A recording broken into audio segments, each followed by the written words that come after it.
तुमच्या हक्काचा आवाज आजचा महाराष्ट्र। शेतकरी कर्जमाफीच्या मुद्द्याबाबत पत्रकार परिषदेत बोलताना रोहित पवारांनी सरकारवर टीका केली आहे। सरकारने शेतकऱ्यांची थट्टा केली आहे असं रोहित पवार म्हणाले। होर्डिंगबाजी हा विषय वेगळा राहिला, पण ही जी कर्जमाफी दिलेली आहे ती तर फसवी कर्जमाफी आहे। चांगली मनापासून कर्जमाफी करायची असते त्याला नियत चांगली लागते, पण हे सरकार फक्त दिखावपणा करते असं आमच्या सगळ्यांचं मत आहे। ही कर्जमाफी देत असताना त्यांनी इतक्या अटीतटी टाकल्यात। आदरणीय पवार साहेबांनी जेव्हा कर्जमाफी दिली होती अख्ख्या देशाला, तेव्हा कुठली अट टाकली नव्हती। जेव्हा कोविडच्या काळामध्ये आर्थिक अडचण असताना सुद्धा लोक अडचणीत आहेत, लोकांना आपल्याला मदत करायची, तेव्हा बिना अट आपण त्यावेळेस कर्जमाफी दिली होती आणि 100% शेतकरी त्या निकषात जे बसत होते त्यांना लगेचच्या लगेच तिथं पैसे मिळाले होते। 2017ला जेव्हा देवेंद्र फडणवीस साहेबांचं सरकार या महाराष्ट्रामध्ये होतं, इतक्या अटी टाकल्या होत्या की त्या अटी वाचता वाचताच लोक बेहाल झाली होती आणि बऱ्याच लोकांना त्यातून सुद्धा वगळण्यात आलं होतं।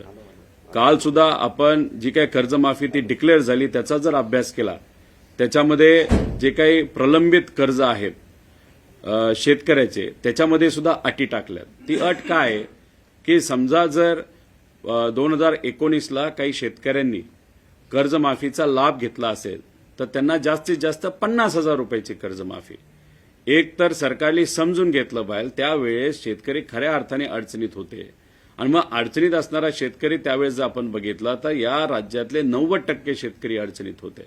त्यामुळे 90% शेतकऱ्यांनी म्हणजे 33 लाख शेतकऱ्यांनी त्यावेळेस कर्जमाफीचा लाभ घेतला होता। लाभ नाही, तो त्यांचा अधिकार होता जो सरकारने त्यांना मदत त्या ठिकाणी केली होती। आता मग 33 लाख शेतकऱ्यांनी ती मदत तिथं घेतली असेल तर त्याचा अर्थ त्यांना तुम्ही फक्त 50,000 रुपयेच तिथं देणार आहात।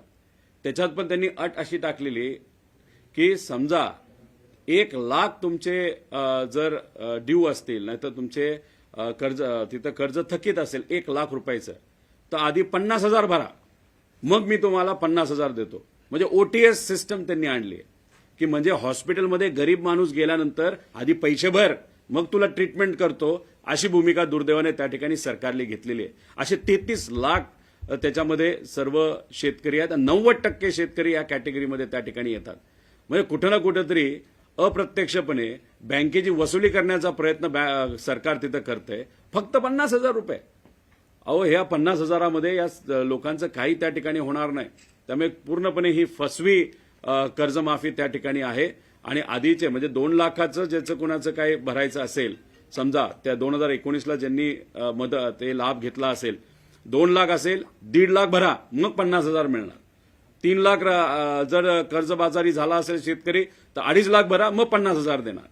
आणि जे राहिलेले शेतकरी आहेत जे समजा तिथं 2019 मध्ये आले नव्हते, फार कमी आहेत, 10%च आहेत, तर त्यांचं कसं आहे की जर 3 लाख रुपये जर प्रलंबित असतील, 1 लाख रुपये भरा मग 2 लाख रुपये देतो। म्हणजे सांगताना सांगतात की बिना अट आम्ही केलं, अरे पण इतक्या अटी तुम्ही टाकल्या त्यात शेतकऱ्याला मदत होईल असं मला तरी त्या ठिकाणी वाटत नाही। कुठंतरी गरिबीची थट्टा केली, शेतकऱ्याची थट्टा केलेली आहे, द्यायचं म्हणून देण्याचा प्रयत्न त्या ठिकाणी केला गेलाय।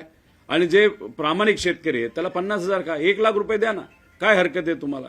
पण मग हे जे काय केलेलं आहे ते फसवेगिरी केलेली आहे आणि कुठंच काही शेतकऱ्याला त्याचा लाभ होणार नाही। आर्थिक अडचणीत शेतकरी आहे, सोयाबीनचे भाव वाढले नव्हते त्यात शेतकरी फार अडचणीत आलेला आहे, त्याच्यात कापसाचे भाव वाढले नव्हते, आता कापसाचे भाव वाढायला लागले की तुम्ही लगेच इम्पोर्ट करण्यासाठी तिथं परवानगी दिली। कांद्याची काय परिस्थिती हे तर गेले काही दिवस आम्ही सर्वजण लढतोय आणि त्याच्यात फर्टिलायझरचा खर्च म्हणजे आपल्या खताचे खर्च मोठ्या प्रमाणात वाढलेले आहेत। डिझेल मिळेना, जे मिळतंय ते महागडं मिळतंय।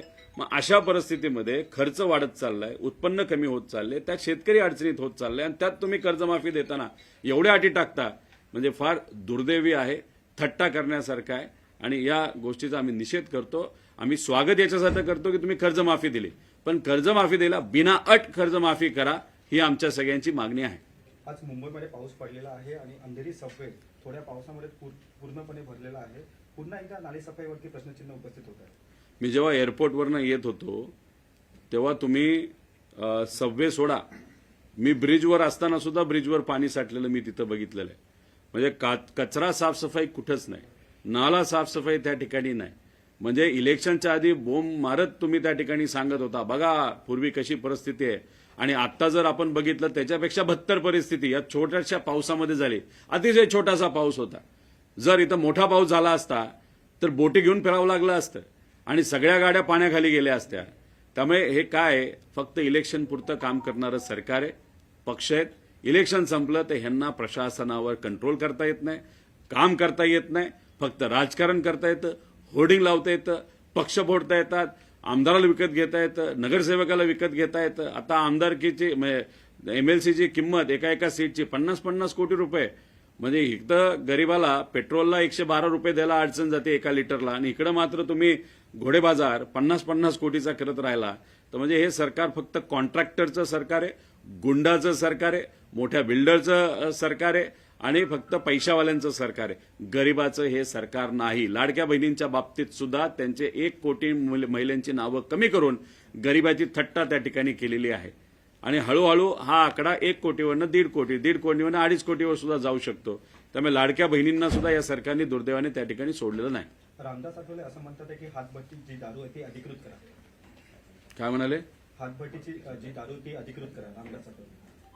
ठीक आहे, त्या आठवले साहेबांचा मला आदर आहे, पण त्यांनी कवितापुरतं त्या ठिकाणी थांबावं. कविता त्या चांगल्या करतात, अचानक त्या चांगल्या कविता करत असतात. दारू या विषयामध्ये कृपा करून त्यांनी त्या ठिकाणी जाऊ नये. अधिकृत केल्यानंतर आता जे काही दारू पिणारे लोक आहेत त्याच्यात वाढ झाली, आणि ती सुद्धा ही जी काही हाटभट्टीवाली म्हणजे साधी स्वस्तातली मिळणारी दारू, तर अजून लोक दारू पितील. आणि ही जी हाटभट्टीतली दारू कोण पितं तर मजूर पितात, गरीब पितात. आणि मग अशा पद्धतीने तुम्ही दारू प्रोत्साहन तिथं करणार असाल तर हे चुकीचं आहे. आणि मला एवढंच म्हणायचं आहे की आठवले साहेब तुम्ही फार मोठे नेते, देशातले मंत्री आहात. हा जो सुझाव आहे तुम्ही मोदी साहेबांना सहज सांगू शकता. गुजरातमध्ये दारूबंदी आहेच, तुम्ही जाऊन मोदी साहेबांना सांगा. आता देशात तुम्ही सगळीकडे हातभट्टी आता चालू करा. एवढंच राहिलं या सरकारचं, आपल्याला असंच बोलावं लागेल.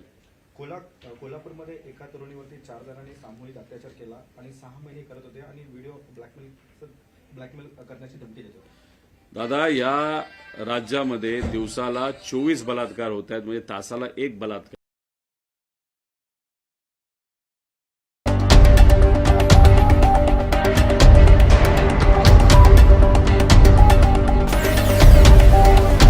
तुमच्या हक्काचा आवाज, आजचा महाराष्ट्र.